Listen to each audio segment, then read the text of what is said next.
We've heard about Oklahoma's baseball greats all our lives. The Commerce Comet, Dizzy, Super Chief, Pepper, Whitey. But what of Will Tonka, the convicted murderer whose execution was delayed for a playoff game? And Joe McGinnity, who climbed out of the southeastern Oklahoma coal mines to become the father of Oklahoma baseball. Joe McGinnity organized baseball in eastern Oklahoma. He organized a town team in Krebs. He put together a league of several towns around there and was known as Mr. Baseball. And then there was the pitcher from Kingfisher who killed a batter with a beanball and ushered in the era of the batter's helmet. Next, a look back in time for the untold stories of the old ball game.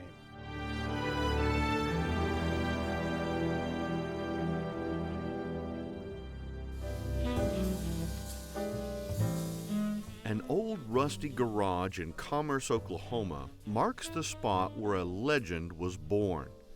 Every dent marks a moment in history. Mickey Mantle had big dreams for his son. My dad named me after a baseball player. By the time I was 4 years old, he was working with, he worked in lead mines down in Commerce and Pitcher. And when he would get off at 4 o'clock, he would come home and work with me till dark every day. And I loved it. They used the tin shed as a backstop. Mutt, his father, would pitch right-handed, and Mickey's grandfather would pitch left-handed, teaching him the fine art of switch hitting. They made up games to add some fun to the batting practice. A ball below the window of the house was a single, above the window was a double, the roof a triple, and over the house was a home run. Mickey was the only kid in town that didn't get in trouble for breaking a window. Growing up in Commerce, we didn't have an organized Little League. What we did, we have about 10 guys would choose up sides, and I'd play all day, you know, I mean, on Saturdays and Sundays, or in the summertime, every day, you know, we'd just choose up sides. Sometimes I'd hit 100 times. I think it's the biggest thing that ever happened to me is being raised in Commerce, Oklahoma. Baseball fans remember the old days, maybe more than any other sport. For example, even a current fan of baseball, their eyes light up when you mention a Babe Ruth, a Lou Gehrig, but closely there, Mickey Mantle. Part of that is his name, the Mick, the Commerce Comet. There's no question that Mickey Mantle was the greatest baseball player to ever come from Oklahoma. If you were a scout and you went to the game, which many did, no one had to sit around and say, which one's Mantle? You could find him pretty easy. Mutt died at an early age because of working in the mines, but Mickey, baseball let him avoid the mines, and he had signed with the Yankees. Tom Greenwade signed Mickey at the age of 18 out of Commerce High School, and within 2 years, 1951, he was in New York. I love Mickey. Mickey who? You know who, the fellow with the celebrated swing. Greatest switch hitter of all time. He went to New York at the perfect time. He got there in 1951. He was a rookie, and that was right in the middle of this, the Yankees' great run of 5 straight World Series, and he played on the most winning teams of all time, 51 through 64. He had God-given talent that most people who have played Major League Baseball never had. There was a greatness in Mantle's ability that overrides training, playing with a power and grace that can't be captured on a Wheaties box or a baseball card. I love Mickey. Some of the interesting stories about baseball in Oklahoma are not about Mickey Mantle and Johnny Bench and the Wainer brothers, but it's those guys who made it to the major leagues for only a moment. For example, a guy named Cal Browning from Burns Flat pitched 2/3 of an inning in the major leagues. Cat Clanton from Antlers struck out in his only major league at bat. Baseball was the focus of Oklahomans in the first half of the 20th century. All the little towns, northeast Oklahoma was really a mecca for small baseball, town ball, all the little mining towns up there. Baseball came to Oklahoma in 1882 when the coal mines were being dug in eastern Oklahoma in Pittsburgh County around Krebs. So the first recorded baseball game is on July 4th of 1882 when the coal miners who had come to Krebs from Ohio and Pennsylvania, decided to have a baseball game. 300 people showed up on July 4th to see the first recorded baseball game. Oh, I'm nervous now, Johnny. Baseball was a really rough sport in the 1880s and 1890s. A lot of really tough characters, and it was a gambling and a drinking crowd that went to the ballpark. Well, the ballpark, it was not great parks. I mean, you could, not a really smooth infield, a lot of bad hops. The locker rooms were nothing much more than just a room where you could change clothes in. The stands were usually rickety. The concessions were not much. But it was not a bad way to spend a summer afternoon. Often there wasn't an outfield, and there were no protective screens. The fans were just really right down the baselines. A lot of times people got hit. There'll be a lot of cigar smoking. Beer drinking wasn't allowed in the stands. In fact, there was a sign on one of the early Oklahoma City ballparks that said, no drinking, no profanity, no killing the umpire, no prostitution, and wagons park free. A man named Iron Joe McGinnity stepped out of the mines near Krebs and took the pitcher's mound in 1889. He came to Krebs to work in the iron mines. In fact, he didn't go to the major leagues until he was 29 years old, then had an incredible major league career.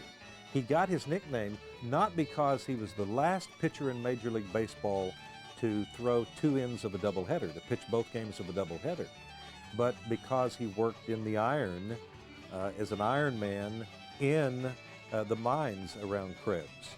But Joe McGinnity, before he went to the major leagues, Joe McGinnity organized baseball in eastern Oklahoma. He organized a town team in Krebs. He put together a league of several towns around there and was known as Mr. Baseball in the 1890s before he goes to the major leagues as kind of an afterthought. Gus Cannonball Wang played for and managed the Tulsa Oilers before going up to the majors. In his 14-year pitching career, he hit 286 men at bat. It's a record that's unlikely to ever be broken. There was a territorial league, there was an Indian Territory League, and an Oklahoma Territory League. In 1895, they started having a championship. And they always played it in the Oklahoma Territory because the Oklahoma Territory was wet. And the trains full of people from the Indian Territory could come to Oklahoma Territory and get a drink.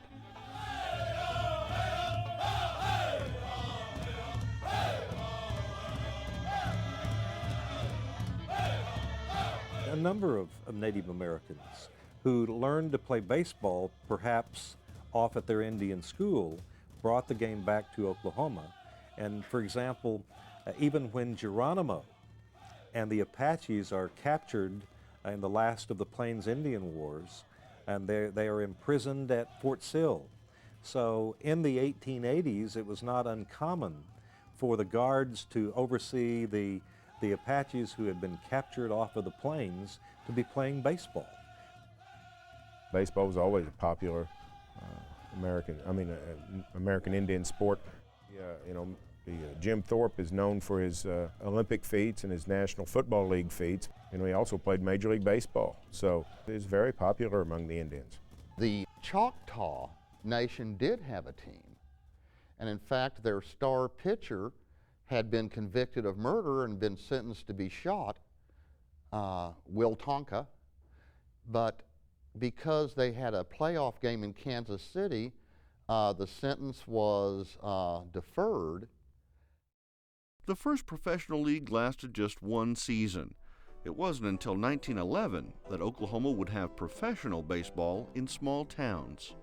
15 towns in Oklahoma had legitimate professional minor league teams. Now, you didn't make much money, but they paid you to play baseball, and people went and watched the games in ballparks and paid. And it was a case where it was a legitimate minor league operation.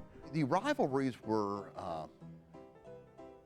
really strong, and they would boo the visiting team. The fans were very vociferous about umpires. And then we didn't have canned soft drinks or cups. It was all in glass bottles, and they would throw those bottles at the umpires. A player's life was a strange mix of poverty and celebrity. They worked regular jobs in the winter and spent spring, summer, and fall living on the road. The proverbial farm boy in bib overalls who can throw 90 miles an hour, you'd give him a tryout. If after 5 days he worked out, you'd put a uniform on him and sign him to a contract for $125 a month. If he didn't work out, you'd send him back to the farm. It was a vagabond's life. They would come into a city in March. They would play. They'd live in houses. In fact, my grandmother had a rooming house in Ardmore where a lot of the baseball players stayed when I was a boy. The players would ride around in old school buses. They'd get a little meal money on the road. Their day might begin at 10 in the morning, drive from Miami to Iola, Kansas, spend the afternoon hanging around the courthouse square, suit up, play a game beginning at 8. We didn't have daylight savings time then. Going till about 11, and then hopping on the bus and getting back to Miami 2 or 3 in the morning. Breakdowns were frequent. So it was a very difficult life on the road, and teams tried to avoid it as much as possible. If somebody had a great player, hit a home run or something, fans would put money through the fence. And there were players who made as much from these tips from the fans as they did on their salary. Out in the oil fields, there were the company teams, there were pickup teams, there were camp teams, all around Healton, Dixie, Imperial Refinery. One of them made it to the majors, Bill Clowers, ended up pitching a game for the Red Sox, but he came right out of the oil patch. In fact, the first semi-pro World Series was between the Halliburton Cementers from Duncan and the Bismarck, North Dakota Churchills, which was laced with stars from the Negro Leagues. Satchel Paige, Judy Johnson, really, Hall of Famers. And they beat the Halliburton team in a best-of-9 series. Not only have Oklahomans excelled, but unfortunately we're known with the dubious distinction of an Oklahoma kid was the only person to ever kill another player in a Major League Baseball game. In 1920, it was a day when batting helmets were not worn, and beanballs, brushing them off, was a very common part of it. Because of Carl Mays of Kingfisher killing Ray Chapman in 1920 in the baseball game, the batting helmet was introduced in Major League Baseball. In no sport are nicknames more pervasive than baseball. Fans thrilled to the exploits of Oil Smith, Deacon White, and Eagle Eye Beckley. We had some of the magic names in baseball history came from Oklahoma in the early days. One of the great Negro League players of all time, Bullet Joe Rogan, enshrined into the Baseball Hall of Fame about a dozen years ago. He grew up in Oklahoma City, born here in 1889, just a few weeks after the land run, and moved to Kansas City at the age of 19 and became a star and remains an iconic figure in Kansas City Monarch baseball history. The Black Spiders and the Black Indians were a team in Oklahoma City, and there were just numerous. There were about 15 or 16 black teams in Oklahoma. The game itself was the same, except the Negro League players played maybe a little bit more exciting and aggressive offensive game of running the bases and bunting the ball. Oklahomans have excelled in the All-Star game. Oklahoma history of baseball is written all over the All-Star game. The very first batter in the first baseball All-Star game in 1933 was Pepper Martin. John Roosevelt, Wild Horse of the Osage, one of the great nicknames, Pepper Martin. But Pepper was a member of the Gas House gang for the St. Louis Cardinals. Perhaps the greatest performance in an all-star baseball game was in 1934 when Carl Hubbell of Meeker and Prague struck out 5 future Hall of Famers in a row. Among those 5, that Carl Hubbell and his incredible screwball that he dazzled before batters were Babe Ruth and Lou Gehrig. Ruth and Gehrig played against and were good friends with 2 talented brothers from Hera. Paul and Lloyd Wainer were known as Big Poison and Little Poison. Someone from Brooklyn at a ball game said, look, there's that, we meant big person and little person, but the dialogue was big poison and little poison. So that's how they got their nicknames, Big and Little Poison. The Wainers learned to hit by knocking corn cobs over the barn, but the brothers weren't the best batters in the family. I think they spent most of their time out hitting corn cob with a hoe handle. Lloyd and Paul saying, they said the honor went to their sister Alma, the first young Wainer to hit a corn cob with a hoe handle far enough to break a barn window. Paul Wainer made it to the majors by a fluke. A scout sent to Oklahoma spent the week drinking instead of at the ballpark. He was getting on the train empty-handed when the conductor asked, "Did you see the Wainer kid?"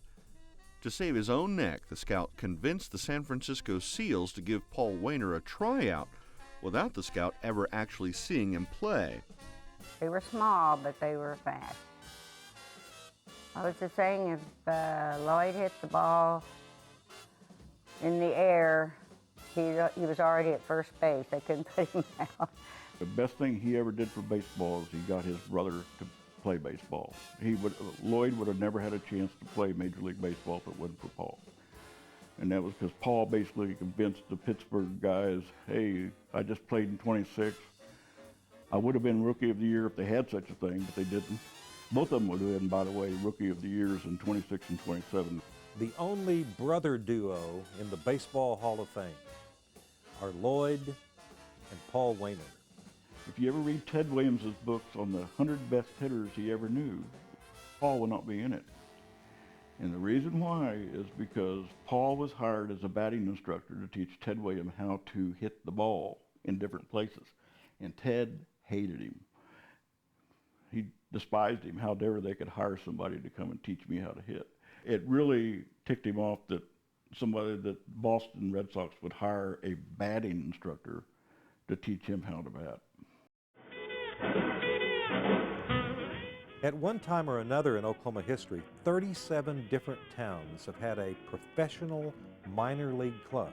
The Sooner State League was a Class D league, which is the lowest rung in organized baseball. It was originally set up to be a very tight circuit. You had McAllister, Ada, Seminole, Ardmore, Duncan, and Lawton, 16 league. When the major league owners began buying minor league teams to develop players in the 40s and 50s, the smaller town teams began to die out. Television and air conditioning really were the death knell of small town minor league baseball. 1955, the game of the week started being broadcast in Oklahoma. It used to be a place to meet people, and it would be cool to meet. Again, the game started at 8 o'clock.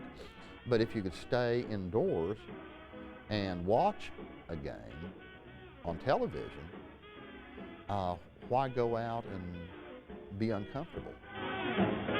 Durrell Herzog played in the Class D leagues for the McAllister Rockets in 1951, where he picked up a nickname. when the local radio announcer was asked one night, because the newspapers always called him Darryl, and so Herzog asked the Bill Skeeth, the radio announcer, give me a nickname. So he was kind of tow-headed, and so that night in a game in Ardmore, Bill Skeeth announced Dorrell Herzog as Whitey Herzog. The name stuck and became one of the great nicknames in history. Pepper Martin, the wild horse of the Osage. Great player. He's from McAllister area. Another great section of Oklahoma history. The star of the Gas House Gang in the 1930 World Series, 1934 World Series. Played outfield and third base. Was a base-stealing phenom. Dizzy Dean and those guys played aggressive, stolen bases, bunts, beat it out. Just try to beat you in a lot of different ways. Oklahoma fans can still recall the immediate tingle in that instant of recognition when Dizzy Dean, Warren Spahn, or Don Demeter popped up in a pack of Topps bubblegum cards. Among the Oklahoma greats, there is one player overlooked by the Hall of Fame. Now, Allie, we talk about the Indians. I didn't think of Allie. Allie's, the greatest of all the American Indian players from Oklahoma. Allie was, born in Bethany and went to high school in Oklahoma City at Capitol Hill. And Super Chief in those days was the name of the train that ran from Chicago to Los Angeles. It was a major passenger train. And so often Allie Reynolds was compared with that because he threw the ball so fast and was such an effective pitcher, was the best pitcher on the New York Yankees in a stretch in the late 40s and early 50s when the Yankees won 5 world championships in a row. In 1965, the Yankees drafted a player from Oklahoma City that they said was the next Mickey Mantle. The New York papers, they had a lot of newspapers in those days. They had to sell papers, and they said, here's the new Mickey Mantle. And New Yorkers were ready to embrace it. The truth of the matter is, God quit making Mickey Mantles, and Bobby Mercer was no Mickey Mantle. Bobby Mercer, he was a good athlete, good-looking, sharp, charming guy from Oklahoma. Willie Stargell was called Pops. He played for the Pittsburgh Pirates for 21 seasons, time enough for many tape measure home runs. 4 into the upper deck at Three Rivers Stadium, 7 over the Forbes Field right field roof, and the only 2 balls ever hit out of Dodger Stadium. In the modern era, certainly no better catcher in baseball history than Johnny Bench, who was born in Oklahoma City, but of course played baseball in Binger. Had these massive hands, could hold 8 baseballs in his hand at once, and had the quickest release. Was up in the big leagues by the late 60s at the age of 20, and National League Most Valuable Player, I think, at the age of 22. Johnny Bench, according to some of his teammates, was the first one to show up for practice and the last one to leave. Now, part of being a great catcher is to be able to call pitches for the pitcher. And you can't just show up as a great athlete. You got to do your homework. A few Oklahomans played in the majors, but never dreamed how far the trip would take them. It was just something I was pretty good at, and of course, when I grew up in Lawton, I grew up on F Street, which, the railroad tracks, a very poor side of town, and the baseball fields were right behind my house, so the railroad tracks and then the ballparks were right there. Bass was just 17 when he made it to the minor leagues. He played 6 years in the major league. Then, one day, his life changed. It was funny. I got a call from an agent I didn't even know, and his name was Alan Mearsan, and he said, would you like to go play baseball in Japan? Bass put on the pinstripes of the Hanshin Tigers. They have groups that come out with flags with your numbers on them, and they have uniforms. They're wearing your uniforms, and they're into baseball. Bass led the Tigers to their first championship in 1985 and was called the Babe Ruth of Japan. I still think I have about 7 records over there. consecutive games, home runs. I don't have a home run record, so RO has 55. I had 54. It was a big deal coming from a little boy from Lawton, Oklahoma, I'll tell you that. Growing up on F Street. Back in Commerce, the town is working to hold on to a rich legacy unique to Oklahoma. The local ballpark bears the Mantle name, and the house where he grew up is being preserved. Even the rusty old shed is getting some help. Oklahoma fans will never forget their Diamond heroes, just as they never forgot Oklahoma. I'd like to be remembered like Will Rogers, you know, say that Mickey came from Oklahoma. That's my roots, and I love it.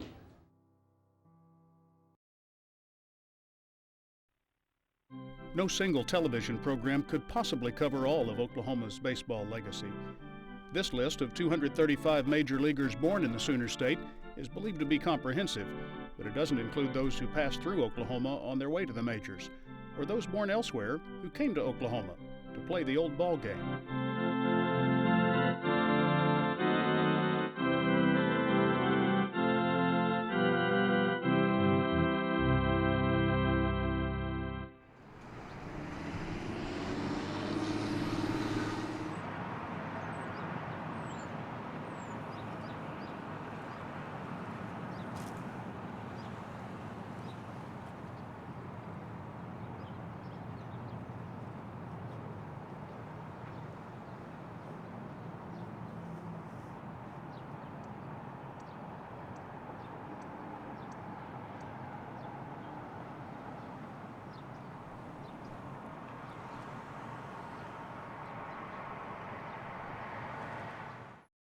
Who? The guy playing first. Who? The guy playing first base. Who? The guy on first base. Who is on first? What are you asking me for? I don't know. For a copy of this program, please send a check or money order for $22.95 to the OETA Foundation, Post Office Box 14190, Oklahoma City 73113, or call 800-879-6382.